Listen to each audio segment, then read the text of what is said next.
Hello, ladies and gentlemen. A wonderful morning, afternoon, or evening, depending on where you are joining us from today. My name is Franklin Mireri, and we invite you to join us in another wonderful episode of EAC-GIZ Insights, where we bring to you the various experts behind the cooperation between the East African community and the German Agency for International Cooperation, GIZ. Today, we have a wonderful guest with us here in studio, joining us virtually. He is the Executive Director of the Civil Aviation Safety and Security Oversight Authority of East Africa. We are talking matters travel, matters aviation. Mr. Emile Aroa will be giving us a little bit of insight into what CASSOA does and how it's been working during these challenging times of the coronavirus pandemic. Mr. Emile, if you could just begin by giving us a brief on what the Oversight Authority of Aviation in East Africa does, we would truly appreciate. Over to you, Emile.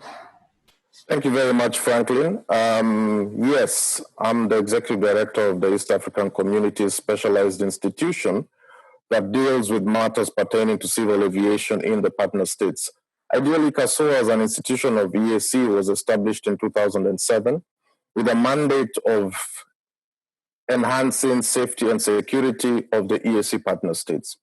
So what we do is we just coordinate aviation activities for matters safety and security, ensuring that any challenges in aviation safety or security are immediately addressed. Our partner states are different levels, so ideally we work together to bring the states to similar standards. So ideally, that's what CASSOA does, making our passengers and our citizens safe and secure in the aviation industry. Thank you too for that. As you may be aware, and everyone is concerned during these times of the coronavirus pandemic globally on human mobility and its impact to the way it can transmit the coronavirus. Okay. Yes, the coronavirus has been very destructive. When I say that to economies world over, economies are shrinking, and the effect to even employment.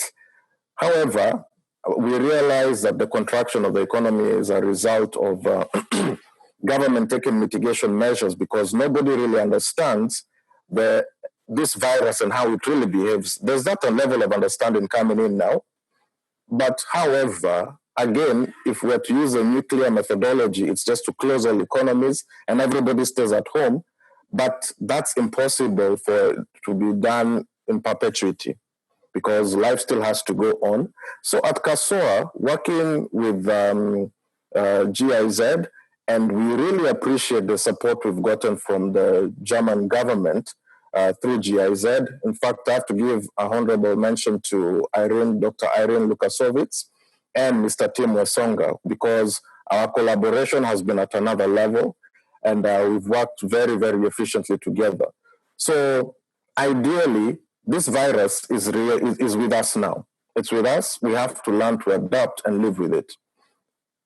When we look at it, it's changed perspectives because if we're able to implement social distancing and everybody begins having personal responsibilities to ways to mitigate and protect themselves and their neighbors against this virus, then we are now going to move further. Unfortunately, aviation was the main vector of this virus, and that is why it was able to really spread across the world in record time. And our heads of state, by shutting down airports and minimizing the number of people who congregate and minimize the spread of this virus, we need to now start from the baggage handlers to immigration, to port health, to also the pilots and cabin crew, essentially all the stakeholders in the aviation industry who operate from an airport. So that is some of the core areas that the training is focusing on, giving people the skills they need to protect themselves, protect others, and safeguard all their clients when the airports open. There are quite a number of airports in the East African region, in the 6 countries. So I can imagine the task ahead would is it possible within the amount of time that you have and resources, will it be possible to carry out all those trainings for the baggage handlers, for the airport ground staff? Is it feasible, or you foresee a situation where you'll have to partner with governments directly? How will you be able to execute that? We don't have all the resources. Nobody has all the resources to train everybody. But so the prerogative we used when designing the model that we are using is training of trainers. So ideally, the people who have been trained at each one of the international airports are going to go into their respective departments and convey that training information to their colleagues.